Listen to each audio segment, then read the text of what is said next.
Nous voilà réunis aujourd'hui pour parler d'un produit dont je voulais vous parler déjà depuis un petit moment et puis le temps passant, je ne l'ai pas encore fait et je suis pas content parce que je voulais le faire, c'est celui-là, c'est le Samsung Galaxy A80. On l'a découvert au mois d'avril, si je dis pas de bêtises, je vous avez emmené avec moi à Paris dans un événement pour le découvrir. Je le A80, je vous emmène à l'intérieur, vous allez voir, c'est vachement intéressant, il y a plein de nouveaux produits et ça c'est plutôt cool.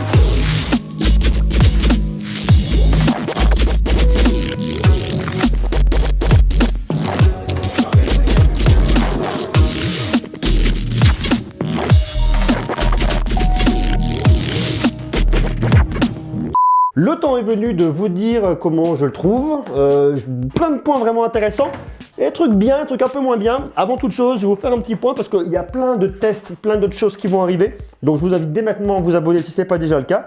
On a celui-là, là, modèle de chez Nubia, c'est le Z20 avec deux écrans, donc ça va être vraiment intéressant. Le Realme 5, on en parle aussi dans quelques jours. Le Elite 75T de chez Jabra, on en parle aussi très bientôt. Et puis celui-là aussi, smartphone de gaming, c'est le Black Shark 2 Pro. On en parle très rapidement et si vous voulez prendre la main sur la ligne éditoriale, choisir quels seront les prochains tests, vous avez le bouton s'abonner, c'est le palier niveau 2 et vous choisissez quels seront les prochains tests qu'on va réaliser. Voilà un peu pour l'idée globale. Concentrons-nous aujourd'hui sur ce Samsung Galaxy A80. A80 qui, en gros, si vous voulez, le 80, c'est le plus haut de gamme dans la gamme A. La gamme A, c'est le milieu de gamme, à savoir que la gamme A réunit l'entrée de gamme et le milieu de gamme. Historiquement, c'est le milieu de gamme. Et ce A80, c'est le plus haut de gamme, donc je dirais le milieu de gamme. Smartphone qui est cool, surtout un truc qui est vraiment très intéressant. Mais ça, je vous le montre juste après le générique.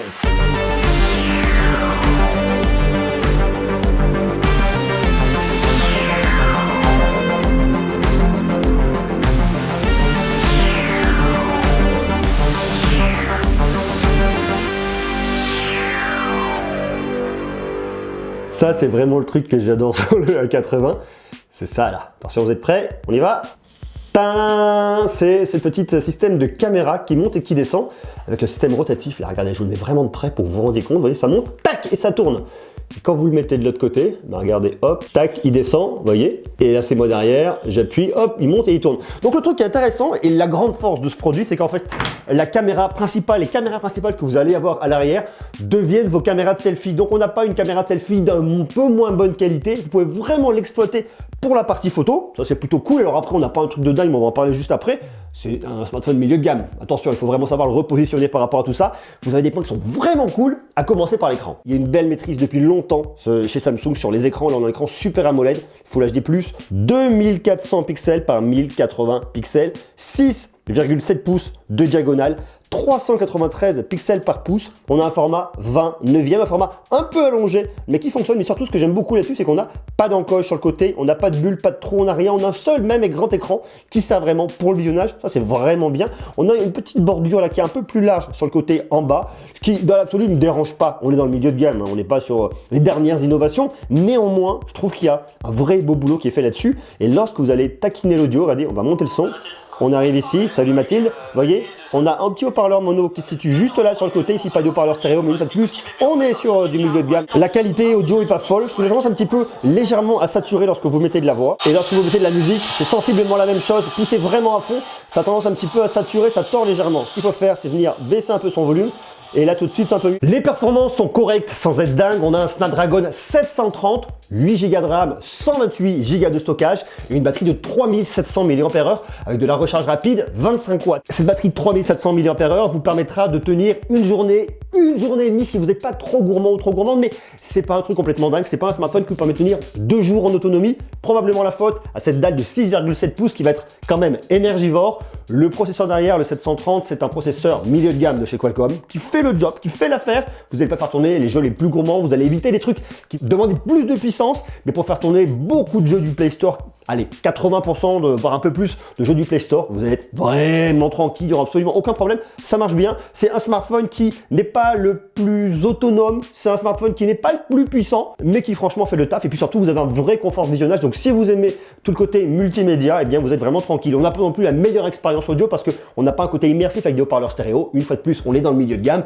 Voilà, on peut pas tout avoir. Le tarif, je vous le dévoile à la fin, mais bon, ça me paraît quand même aujourd'hui relativement cohérent. Maintenant, la difficulté, c'est par rapport à la concurrence chinoise. Il y a beaucoup de constructeurs qui ont des smartphones qui sont très performants, très endurants, dans le même tarif. Et là, ça peut être un petit peu difficile pour Samsung. Vous avez notamment un petit capteur d'empreinte digitale là, regardez, hop, On pose le doigt, ça déverrouille assez rapidement. Un smartphone qui est joli, je vous dis pas d'encoche, une fois de plus, ça j'aime bien. Et lorsque vous allez à l'arrière, vous avez un dos en verre. Alors, on a du verre à l'avant, on a du verre à l'arrière, on a du verre de tous les côtés. Il y a un côté très premium avec ce côté là, vous voyez, ce petit tour. Alors, je sais pas exactement ce que c'est, ça fait un petit côté bronze. Ça, je trouve ça premium, je trouve ça vraiment très joli. Un peu galbé sur le côté, on retrouve le branding Samsung ici. Alors bon, par contre, il prend quand même les traces de doigts. C'est un petit peu un des points négatifs, mais une fois de plus, sur un smartphone avec un dos en verre, c'est complètement normal.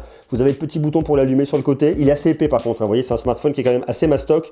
Je pense que ça vient de toutes les technos que vous avez à l'intérieur et notamment pour avoir le petit slide ici. Il est quand même épais. Il fait quand même son poids, hein. C'est un smartphone qui fait 220 grammes. On le sent dans la main. C'est un smartphone qui est grand, qui est épais. Vous voyez, il faut venir le ceinturer avec sa main. On y arrive. Mais par contre, vous allez naviguer à deux mains dessus. C'est un smartphone qui est grand. Ça, vraiment, il faut le savoir, hein. Ça, c'est un peu ce que je pourrais venir lui reprocher. Du point de vue de l'OS, on tourne sur One UI 1.1, basé sur un Android 9. Alors, One UI, c'est vraiment bien en termes d'expérience. C'est une des surcouches que je préfère. Je trouve qu'elle est vraiment agréable, vraiment cool. Les icônes sont sympas. Vous avez des petites bulles qui vous permettent vraiment de vous y repérer. C'est très simple, très intuitif, très pratique. Si vous connaissez pas One UI et si vous voulez chez Samsung, dites-vous bien que la surcouche, elle est vraiment cool et ça apporte beaucoup de confort à la navigation. Au niveau de la partie photo, vous allez retrouver avec surtout deux caméras, même si vous en avez trois. La caméra principale, c'est la Sony MX586. C'est une caméra 48 mégapixels qui ouvre à f2.0.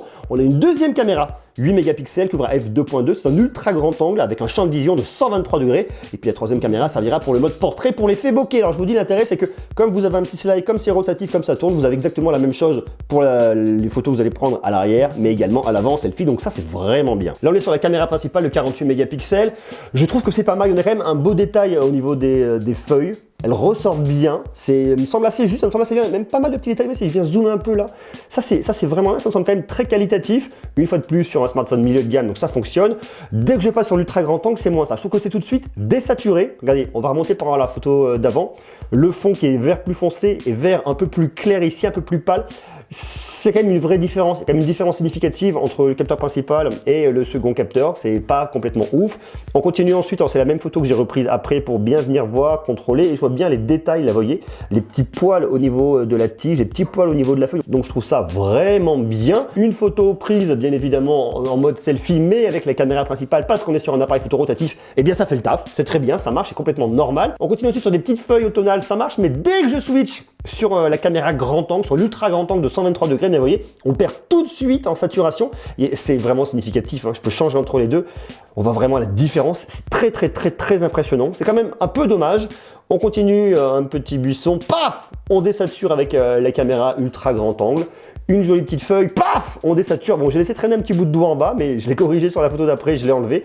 On met facilement son doigt devant, il faut vraiment faire très attention. La façon dont on va venir tenir son smartphone, c'est mieux comme ça. Ensuite, on continue ici, caméra principale, hop, ultra grand angle, ça désature. C'est dommage, hein, c'est un peu plus jaune là c'est beaucoup plus pâle. Bon, vous voyez, c'est pas extrêmement ouf, mais ça fait le taf. Alors là, on est sur le mode portrait. Alors le mode portrait, j'ai eu un petit peu de mal lorsque je le tenais à la main, vous voyez. Eh bien, c'était un peu flou, je trouve, au niveau de mon visage. On avait bien le flou derrière, mais le visage n'était pas terrible. J'ai continué à la main, alors par contre c'était un peu la catastrophe. Je l'ai posé ensuite avec un petit retardateur et là ça marchait parfaitement bien. Ça m'a bien détouré entre les doigts, ça l'a bien repéré.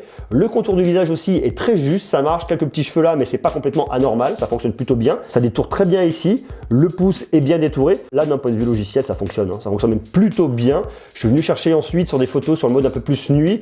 Là j'ai eu un petit peu de mal, hein. Franchement je vous le cache pas. Je pense que c'est pas vraiment fait pour, il y avait une lumière, paf, j'ai coupé toutes les lumières, je l'ai tenu à la main. Alors ce que j'ai regardé c'est qu'il n'y a pas de stabilisation optique et là on le voit très clairement, c'est flou. L'appareil photo du A80 fonctionne donc lorsque vous avez beaucoup de lumière, dès qu'il y a un peu moins de lumière ça fonctionne moins bien, il a un peu de mal, il est un peu poussif en conditions de faible luminosité, c'est pas son truc, hein. Il est fait pour fonctionner dans des conditions optimales sur le capteur 48 mégapixels sur la caméra principale. Je vous dis une fois de plus, à ultra grand angle, ça peut être rigolo pour des effets.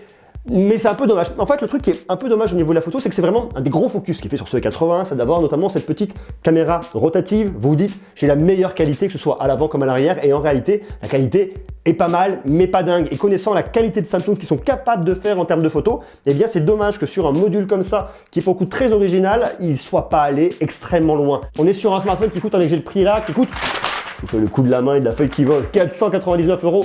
On peut le trouver un peu moins cher, je vous ai mis d'ailleurs des liens en bas dans la description s'il vous intéresse. N'hésitez pas à aller jeter un petit coup d'œil et à cliquer dessus.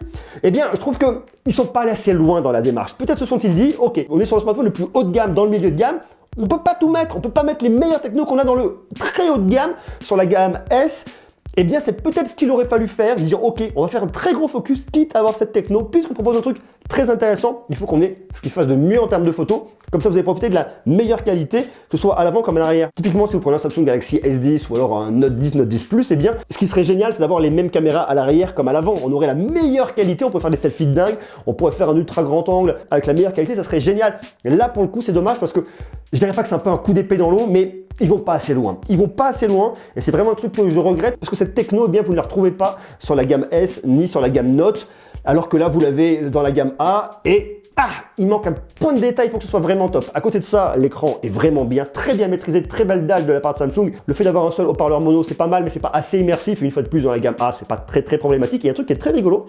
Si vous regardez bien, eh bien, vous n'avez pas de haut-parleur pour passer beaucoup de fils. C'est par une vibration de la dalle. Donc au début, c'est un peu bizarre. On a un peu de mal à trouver sa position, à bien le caler sur l'oreille pour que ça marche.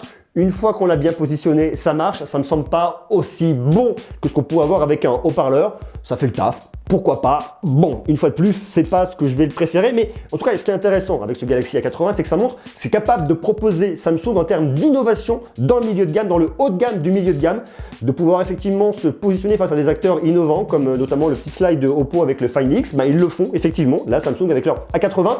Il manque encore des choses, il faudrait aller encore plus loin. J'espère qu'en 2020, pourquoi pas reprendre ce système de slider, mais aller un peu plus loin, essayer de l'alléger un petit peu en termes de poids, essayer de le rendre un peu plus fin. L'écran de 6,7 pouces, pourquoi pas, ça fonctionne. Moi, je trouve intéressant. Je l'aurais préféré plus endurant également. C'est un peu les points de regret que j'ai sur ce smartphone. Néanmoins, j'aime beaucoup l'innovation qui a été faite par Samsung. J'aime beaucoup ce qu'ils ont tenté de faire avec ce produit en disant ok, on a du milieu de gamme. Le A50 est peut-être le meilleur, le plus intéressant pour le grand public au niveau du milieu de gamme. Mais on propose quelque chose de vraiment top et de vraiment innovant avec ce A80, quitte à ne pas en vendre des tonnes. Et à mon avis, c'est un petit peu le résultat. C'est pas le smartphone qui se vend le plus. Je pense que le A50 se vend beaucoup plus, mais par contre, celui-là, technologiquement, il est quand même vraiment intéressant. Je ne sais pas si vous partagez mon avis. Est-ce que vous le trouvez intéressant technologiquement, mais que vous craignez un petit peu pour les ventes parce que il lui manque quand même 2-3 trucs et il est quand même un petit peu cher, notamment par rapport à ce qu'on peut trouver à la concurrence. Vous trouvez un Snapdragon 855 à ce tarif-là.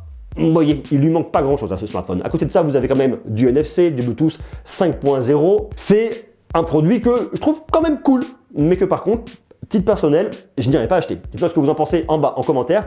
Et quant à nous, on se retrouve, je vous dis, dès demain pour parler de plein de choses. Je ne sais pas par quoi on va commencer. Venez faire votre choix directement en devenant membre de la chaîne, choisir les produits qu'on va tester. Vous avez le petit bouton s'abonner qui doit être juste en dessous là ou juste en dessous là. Je ne sais jamais lorsque je regarde dans la caméra. C'est compliqué à savoir. Sur ce, je vous embrasse. Je vous fais des gros becs. Je vous envoie de l'amour, toute mon affection. Je vous souhaite de joyeuses fêtes de fin d'année. Parce que je ne sais pas si vous regardez cette vidéo fin décembre ou si vous la regardez plus tard en 2020. Moi, je la tourne. Là, on est quelque chose comme le 15 décembre. Vous voyez? Ça, c'est plutôt cool. Je vous fais des gros bisous. J'envoie de l'amour et à très bientôt. Ciao.